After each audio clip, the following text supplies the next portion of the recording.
अफसोस होता है स्वीडन में कलाम पाक को जलाया गया, हाथ दिल पर रख करके अल्लाह की इज्जत की कसम खा करके मुझे बताओ, स्वीडन में जलाया गया, आपको तकलीफ हुई?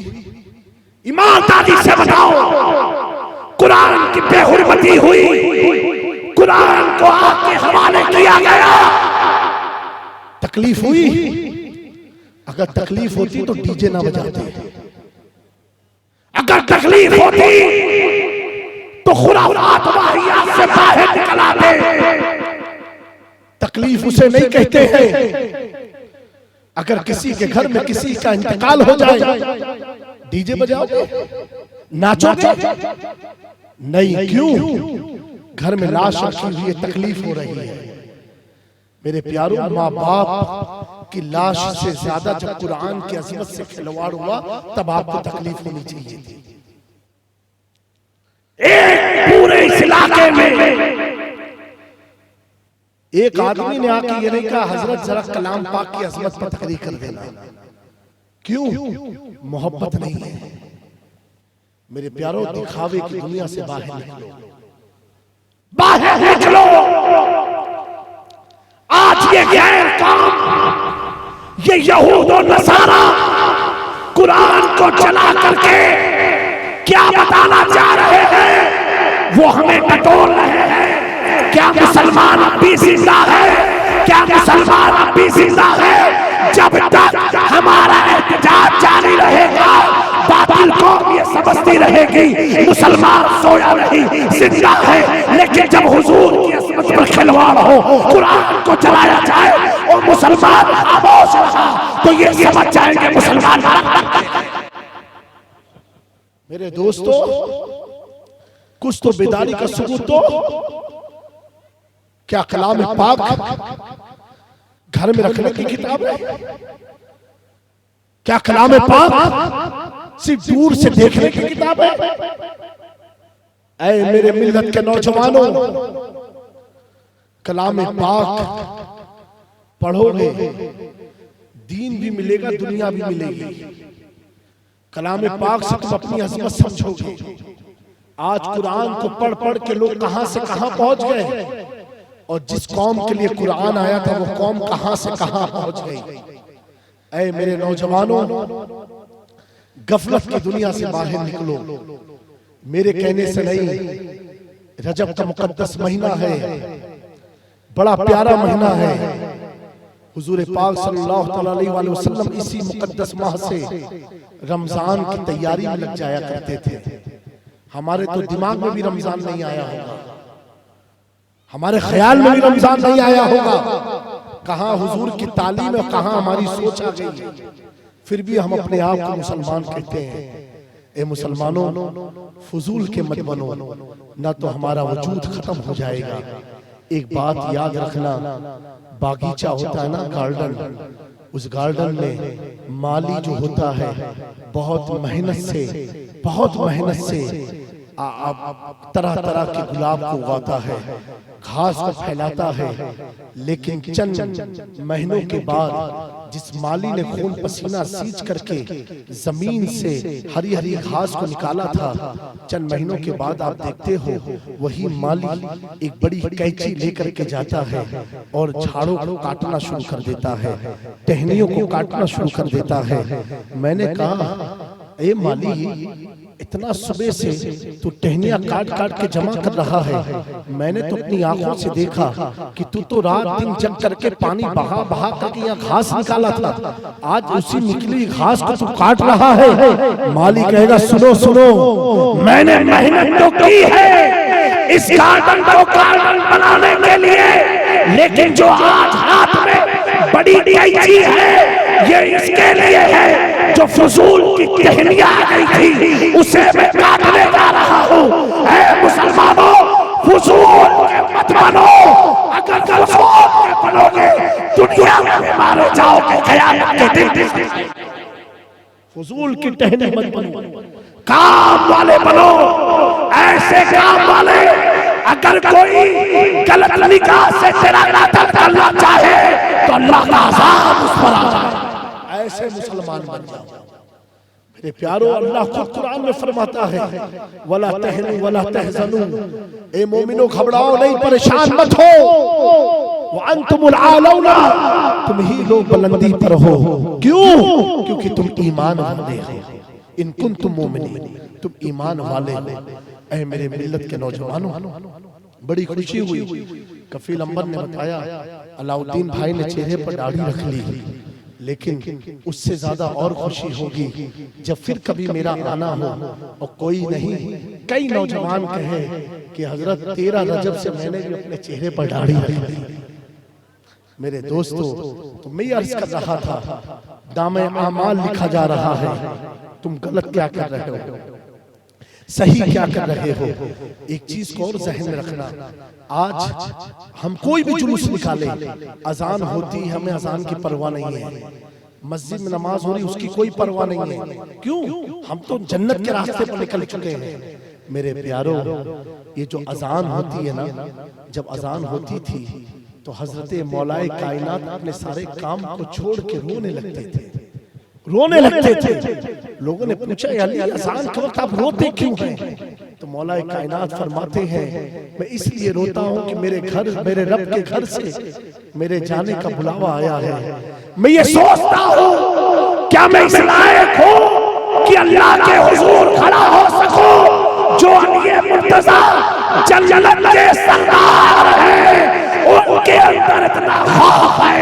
और हम किसने जन्नत की टिकट तुमको दे दिया कि अजान हो रही है, तुम्हारा ढोल ताशा चालू है, जमात हो रही है, तुम्हें कोई परवाह नहीं है, इमाम आ जाए तुम्हें कोई खौफ नहीं है। अरे प्यारो, तुम किसके हाथ के खिलौना बन चुके हो?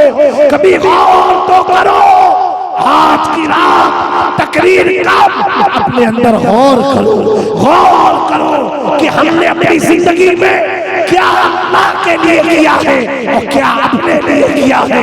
मेरे प्यारो, अपने मकसद, अपना काम, अपना शब-ओ-रोज़, अपना उठना बैठना अल्लाह के लिए बना ले।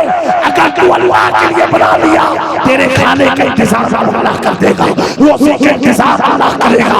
बे औलाद है, औलाद अल्लाह अदा कर देगा। परेशान हाल है, तकलीफ को अल्लाह दूर फरमा देगा, क्योंकि रब तो इतना रहीम है, करीम है। वो तो फरमाता है जब मेरा बंदा एक कदम मेरे लिए बढ़ाता है, मैं 10 कदम उससे करीब हो जाएगा। वो मेरी जान से ज्यादा करीब है मुझसे, उन्हें मैं ढूंढ रहा हूं, मुझे हुआ क्या।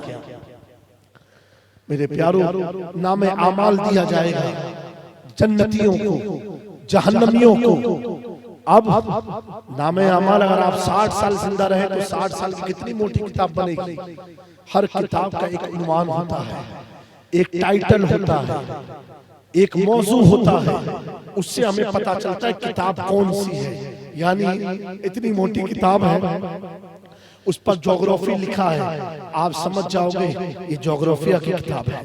इतनी मोटी किताब, उस पर मैथमेटिक लिखा है, आप समझ जाओगे गणित और हिसाब की किताब है। इतनी मोटी किताब, उस पर साइंस लिखा हो, आप समझ जाओगे वैज्ञानिक की किताब है। इतनी मोटी किताब, उस पर कुरान मजीद लिखा हो, आप समझ जाओगे अंदर कलाम पाक लिखा है। टाइटल पेज बताता है अंदर है क्या। किताब का टाइटल, उन्वान, फ्रंट पेज, ये बताता अंदर मेंशन क्या है। प्यारे आका फरमाते हैं सुनो, जिसका नाम है अमाल पर अली मुर्तजा लिखा होगा वो सब जन्नत में जाएगा। जिसके नाम है अमाल की किताब का उन्वान अली होगा, मेरे प्यारो वो जन्नत में जाएंगे। हुजूर मौलाए कायनात सैयदना अली मुर्तजा की विलादत खाने काबा में हुई। कहाँ हुई? खाने काबा में हुई। और पैदा तो हुए, अपनी आंखों को बोलो नहीं खोला, अपनी आंख को नहीं खोला, पैदा हो गए, आंख को नहीं खोला। जनाब अबू तालिब जो मौला अली के वालिद हैं, कुछ लम्हों के बाद वो दौड़ते हुए अपने भतीजे यानी हुजूर के बारगाह में हाजिर हुए। कहा मोहम्मद इब्न अब्दुल्लाह सल्लल्लाहु अलैहि वसल्लम, तुम्हारा भाई पैदा हुआ है काबे में, लेकिन जब से पैदा हुआ अपनी आंख को नहीं खोल रहा है, अपनी आंख को नहीं खोल रहा है। हुजूर ने जब सुना तो तेजी के साथ काबे के अंदर तशरीफ लाए और लाने के बाद अली मुर्तजा को अपनी गोद में ले लिया।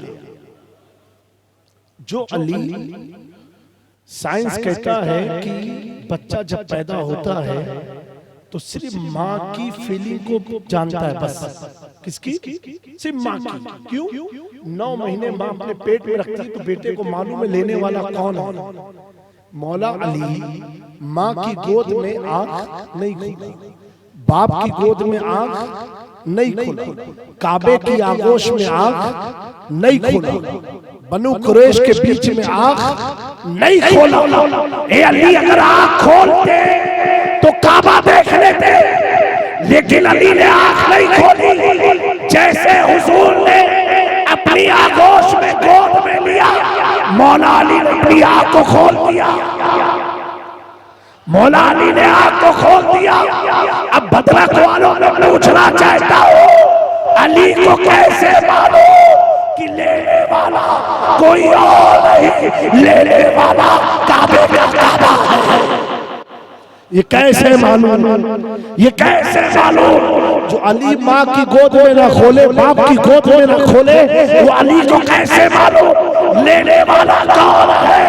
तभी तो मैं कहता हूँ, ऐ नस्लियों, अगर मुस्तफा जाने अपना हाथ अली पर लगा दे तो अली को भी गैर पता चल जाता है। इमाम उसको मोहब्बत कहते हैं, और कोई गैब क्या तुमसे नेहा हो भला, जब जा खुदा ही छिपा तुम पे करोड़ों। हुजूर का हाथ लगाना था, अली को पता चल गया अब लेने वाला कोई और नहीं है, लेने वाला आमिना का लाल है। और मौला अली ने अपनी आंखों को खोल दिया, और जैसे खोला हुजूर ने अपना जुबान मौला अली के मुंह में डाल दिया, मौला अली के मुंह में डाल दिया। मेरे प्यारों, आज आप देखो हिंदुस्तान में जितने गुंबद आपको दिखते हैं ना, जितने भी गुंबद हैं, उस गुंबद के नीचे सोए हुए सब अली के बेटे मिलेंगे। ख्वाजा किसके बेटे? बोलो भैया, किसके बेटे? कुतुबुद्दीन बख्तियार काकी किसके बेटे?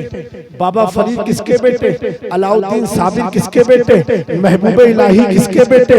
हजरत सिराज आखी हिंद किसके बेटे? अलाउल हक मंडवी किसके बेटे? मखदूम अशरफ जहांगीर समनानी किसके बेटे? शाहे आलम किसके बेटे? कुतुबे आलम किसके बेटे? जिनके उर्स में बैठे हो, जो गुंबद के नीचे लेते हैं, किसके बेटे? या तो अली के बेटे या तो अली के गुलाम नजर आएंगे। मेरे प्यारों, ए बदरक के सुन्नी मुसलमानों, कुछ भी काम करो ये सोच के करो इसका तुम्हें दीनी फायदा क्या है। क्या दीनी फायदा क्या है? आप जब मोबाइल भी खरीदते हो ना, तो ये सोच के खरीदते हो कि कितनी स्पीड वाला चाहिए, कितनी अच्छी स्क्रीन चाहिए आपको। क्यों? इस्तेमाल आपको करना, पहले उसका फ्यूचर देखते हो, उसके बेसिक समझते हो, उससे तुम्हारा फायदा क्या वो देखते हो, उसके बाद मोबाइल को खरीदते हो। कोई आदमी बगैर समझे सौदा करता नहीं है। तो कोई भी काम करो ये सोच के करो इसमें दीन का क्या फायदा है और तेरा अपना क्या फायदा है। मेरे प्यारों, वक्त बड़ा नाजुक है, बहुत पुरफतन दौर चल रहा है, चारों तरफ दुश्मनाने इस्लाम पर निगाहें टिका के बैठे हुए हैं, फिर भी हम गफलत की नींद सोते जा रहे हैं। अगर इन तमाम चीजों से निकल करके अपने अंदर एक ताकत पैदा करना चाहते हो तो एक वजीफा में देता हूँ। हुजूर पाक सल्लल्लाहु अलैहि वसल्लम ने फरमाया, जो शख्स इसको फजर की सुन्नत नमाज के बाद, कब? सुन्नत नमाज के बाद 100 बार पढ़ेगा, उसके बाद फर्ज नमाज पढ़ेगा, तो अल्लाह दुनिया उसके कदमों के नीचे समेट देगा।